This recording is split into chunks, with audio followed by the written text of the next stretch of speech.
인터넷 정보의 90%는 정크 인포메이션이다. 수많은 광고와 알고리즘은 그들이 원하는 곳으로 우리를 끌고 간다.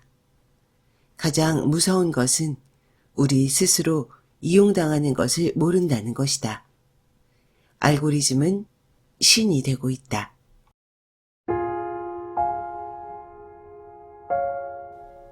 건강한 지식을 함께하는 세이버스입니다. 오늘 읽어드릴 책은 디지털 잠시 멈춤. 저자 고용석이 쓰고 이지북에서 편했습니다. 이 책은 2021년 세종도서 문학나눔 선정작이기도 합니다. 디지털 중독에 대해 여러분은 어떻게 생각하시나요? 이제 스마트폰은 단순한 기계가 아니라 우리 삶의 모든 부분을 지배하고 있습니다. 이 책은 디지털 중독에 대한 책입니다. 국내에 이 분야의 책이 많지 않은데 정말 재미있게 읽었습니다. 디지털 중독의 문제점을 느끼시는 분들께 권유드립니다. 지금 시작합니다. 저자 고용석, 국민대학교 공업디자인학과 졸업, 공군 학사장교 124기, 현재 아이들이 작업실에서 근무하고 있다. 대학생 때는 디지털 기기 체험단 활동을 했을 만큼 내노라 하는 얼리어답터. 그러나 어느 순간 디지털 기기의 삶이 지배당하는 것을 느껴 디지털 디스커넥트를 결심했다.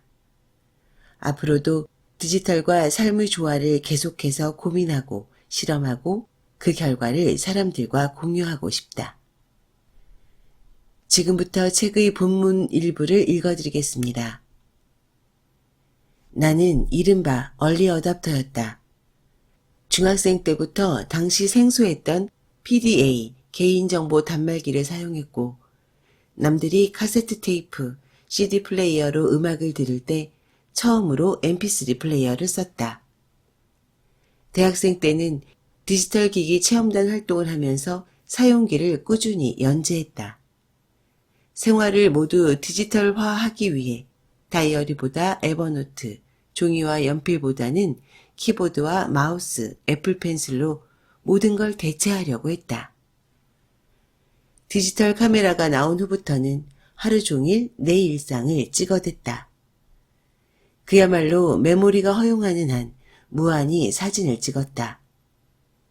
스마트폰이 나오고 카메라 성능이 올라가면서는 그야말로 삶이 바뀐 것 같았다.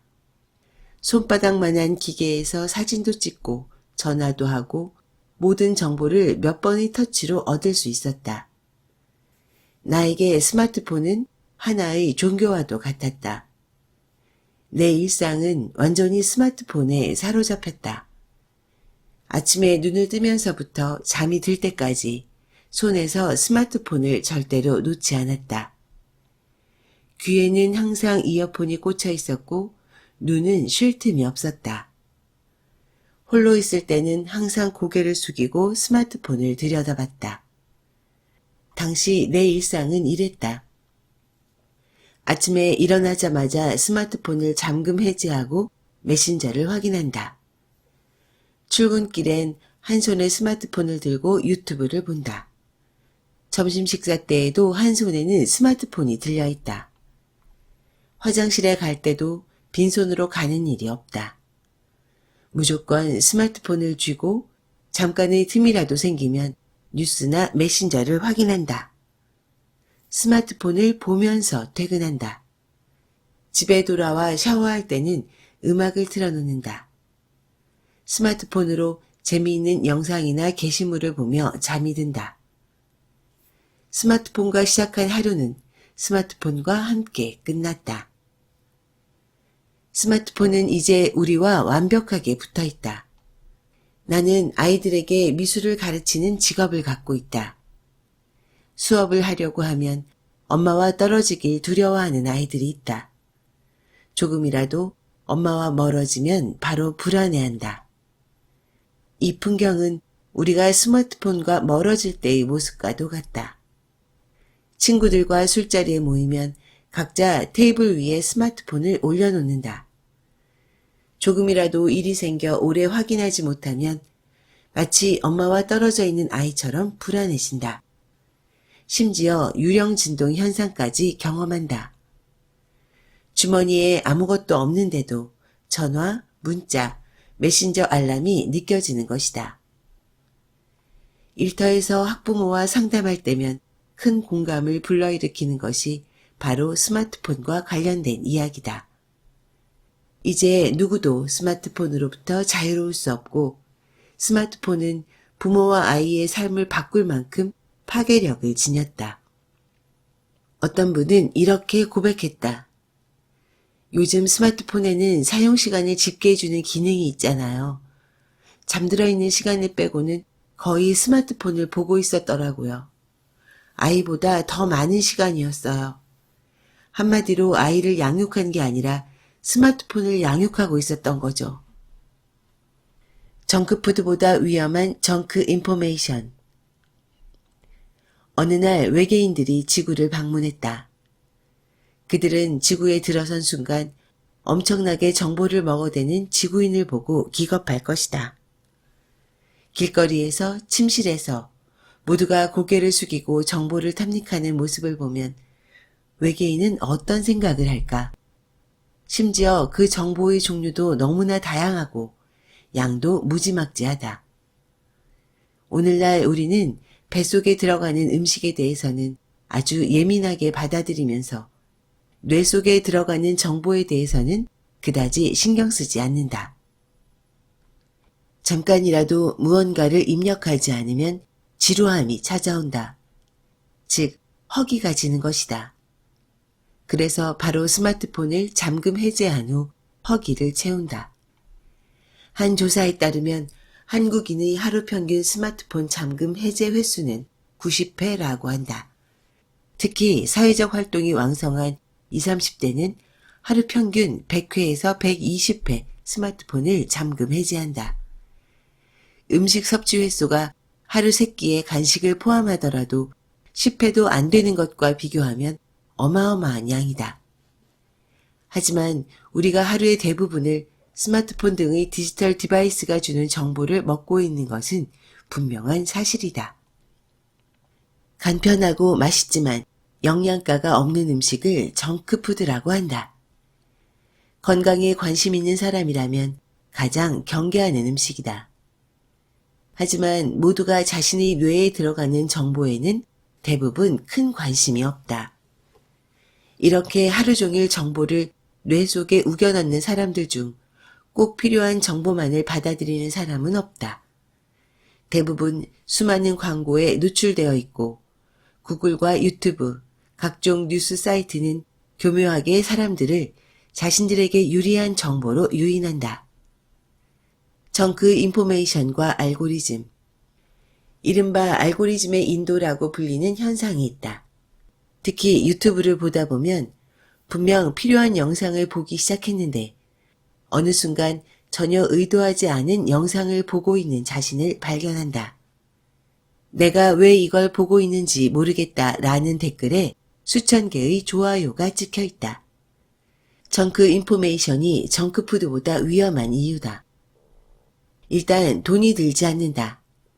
데이터에 무제한 요금제를 쓰고 있거나 와이파이 환경에서는 내가 100개의 기사를 본다 한들 돈을 요구하는 사이트는 없다. 유튜브를 아무리 봐도 상관없다. 우리가 하루 종일 끊임없이 스마트폰을 들여다볼 수 있는 것도 이 때문이다. 뉴스 하나만 보더라도 수십 개의 광고 링크가 우리의 엄지손가락 근처에 위치해 있다. 언제라도 실수로라도 눌리길 원하는 광고들이 번쩍거리면서 우리를 유혹한다. 그들이 원하는 건 아주 작은 정보를 믿기로 우리의 지갑을 여는 것이다.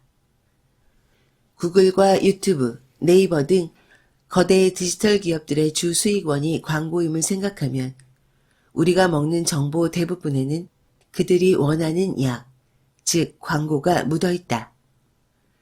만약 음식에 약이 묻어있다면 난리가 나겠지만 온라인 세계에서는 제대로 검증하기도 힘들고 그 광고라는 약을 당연하게 받아들이는 것이 보통이다. 단언컨대 우리가 인터넷에서 얻는 정보의 90%는 정크 인포메이션이다. 정보 제공자의 생존 근원이 광고 수익이기 때문이다. 물론 구독제 등 대가를 지불하고 정보를 얻는 방법도 있지만 아직은 정착 단계다. 대부분은 수많은 광고와 알고리즘의 인도로 우리는 그들이 원하는 곳으로 끌려간다. 가장 무서운 건 스스로 끌려가고 이용당하고 있다는 사실을 모른다는 것이다.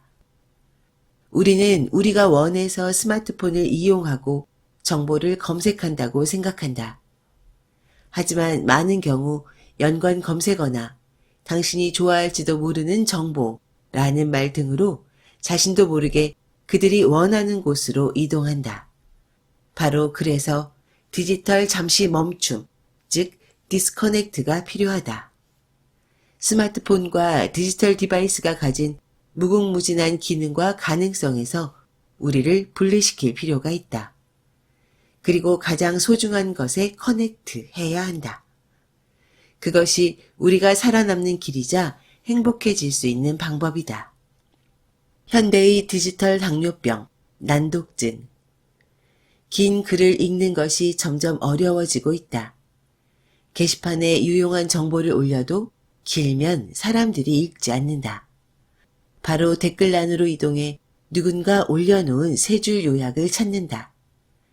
요약이 없으면 대충 댓글의 분위기를 파악해 이 게시글이 좋은지 나쁜지 판단한다. 그마저도 어려우면 당연히 읽지 않고 나가버린다. 사실 긴 글을 요약하는 습관은 중요한 독해 능력이다. 텍스트를 읽으며 필자의 의도를 파악하고 자신에게 필요한 정보를 찾는 힘을 길러주기 때문이다. 문제는 스스로 세 줄 요약을 하는 게 아니라 다른 누군가에게 의존한다는 데 있다. 만약 이 요약된 정보가 가짜이거나 의도적으로 변형된 것이라면 어떨까? 그래도 믿을 수밖에 없다. 스스로 정보를 파악하기에는 너무 귀찮으니까. 오늘날 우리는 글을 읽지 않는다. 5인치 액정 속 정보의 바다를 엄지손가락 노를 저으며 항해하고 있는 일상 속에서 우리는 그저 관광지 풍경을 보듯이 콘텐츠를 받아들일 뿐이다. 글자를 보는 것보다 이미지나 영상에 더 익숙하다. 특히 요즘 10대들은 검색마저도 유튜브로 한다고 한다. 미국 샌프란시스코 주립대학 연구팀의 결과 스마트폰 사용 시간이 긴 사람일수록 외로움, 분노 조절 장애, 우울감 등을 50%나 더 느낀다고 한다. 직접적인 상호작용 대신 일방적이고 직설적인 소통으로 외로움과 우울감이 증가하는 것이다. 난독증과 요약 문화는 단순한 문화 현상이 아니다. 무분별한 정보 습득과 컨텐츠 소비로 인해 우리 뇌가 얼마나 악화하고 있는지를 보여주는 현상이다. 아무리 긴 글이라도 빠르게 위아래로 손가락을 튕겨 탐색할 수 있다. 이런 스크롤 문화는 모든 것을 바꾸어 놓았다. 사람들이 글을 읽고 정보를 접하는 방식이 완전히 달라진 것이다. 스크롤 방식은 과거의 상소문과 비슷하다. 책처럼 종이를 한 장 한 장 넘기는 방식이 아닌 말아서 보관하다가 필요하면 펼쳐서 읽는다. 쇼핑몰에서는 손끝으로 수백 가지 상품들을 마음껏 볼 수 있고 SNS로 수백 명의 지인들의 근황을 빠르게 확인할 수 있다. 이렇게 편리하다 보니 어느 순간부터 모든 정보를 엄지손가락으로 훑어보는 게 당연해졌다. 스마트폰은 현재 ADHD에 걸려있다. 먼저 ADHD의 주된 증상은 크게 주의 집중력이 부족하고 과다하게 활동하고 주변 사람까지 안절부절 못하게 하는 것이다. 과거 피처폰 시절에는 기껏해야 스팸 문자가 전부였다. 문자는 텍스트 단계에 머물러 있어 쉽게 구별하고 삭제할 수 있었다. 하지만 오늘날에는 문자 링크, 사진, 팝업, 시간차 슬라이딩 등 온갖 장치를 마련해서 광고를 보게 만든다. 시각적 신호뿐만 아니라 소리나 진동이 때와 장소를 가리지 않고 울린다. 화려한 문구로 유혹한다. 문득 이런 궁금증이 생겼다. 대체 이런 알람은 언제부터 시작된 걸까? 알람은 산업혁명과 함께 태어났다. 물론 그 이전에도 물의 흐름을 이용한 시계나 도시 중앙에 첨탑을 만들어 알람을 울리기도 했다. 하지만 본격적으로 시간을 통제, 활용하려는 움직임은 산업혁명 때부터 시작되었다. 노동자들을 제 시간에 출근시켜야 했기 때문이다. 기존의 농업시대처럼 적당한 시간에 일어나 밭을 갈고 추수를 하는 게 아니다. 수백 수천 명의 사람들이 일사불란하게 움직여야 하나의 제품이 만들어지기 때문에 시간을 맞추는 작업이 반드시 필요했다. 일단 아침 기상시간을 맞춰야 했다. 다 같이 동시에 출근해야 일을 시작할 수 있었기 때문이다. 그 당시에는 일정한 시간을 알려주는 기술이 없었다. 우리가 아는 시계는 출현도 하지 않았고 기계식 시계는 굉장히 고가였다. 그래서 인간 알람 시계, 노커가 탄생했다. 노커라 불리는 사람들은 집주인이나 공장주에게 돈을 받고 노동자들을 깨웠다. 아침이 되면 자전거를 타고 그들이 사는 집에 찾아가 긴 막대로 창문을 톡톡 두드렸다. 덕분에 모두 제 시간에 깨울 수 있었고 노커의 알람 덕분에 생산성은 기하급수적으로 올라갈 수 있었다. 이제 생산성은 단순히 공장에서 물건을 만들어내는 것과 관련된 개념만이 아니다. 우리 스마트폰 속에도 들어왔다. 대표적으로 안드로이드 플레이스토어나 아이폰의 앱스토어에 보면 생산성 카테고리가 있고 그 안에 각종 알람 시간관리 앱들이 있다. 알람의 역사는 그야말로 생산성의 역사인 것이다. 이제 알람은 다양한 변신을 거쳐 오늘날 스마트폰에 이르렀다. 시간뿐만 아니라 다양한 정보를 알리기 위해 스마트폰 상단에 자그마한 아이콘으로 숨어 있다. 덕분에 이제는 우리가 스마트폰을 부르는 게 아니라 스마트폰이 먼저 우리를 부르는 처지가 되었다. 사람으로 치면 비서가 사장을 먼저 부르게 된 꼴이다. 다만 나를 부르는 이유가 내가 필요한 정보인지 가치 있는 정보인지는 중요하지 않게 되었다. 문제는 알람의 방식이 여전히 산업혁명 시대의 방식에 머물러 있다는 것이다. 인공지능이 불필요한 광고들은 차단해주는 기술이 생긴다면 그때는 각자 자신의 삶을 충분히 살아갈 수 있을지도 모른다. 하지만 그때까지 우리는 우리를 방해하는 알람으로부터 우리를 보호해야 한다. 지금까지 디지털 잠시 멈춤의 일부를 읽어드렸습니다. 어떠셨나요? 매일 출근길에서 흔히 볼 수 있는 풍경 하나가 있습니다. 머리를 숙이고 스마트폰에 몰입하는 사람들.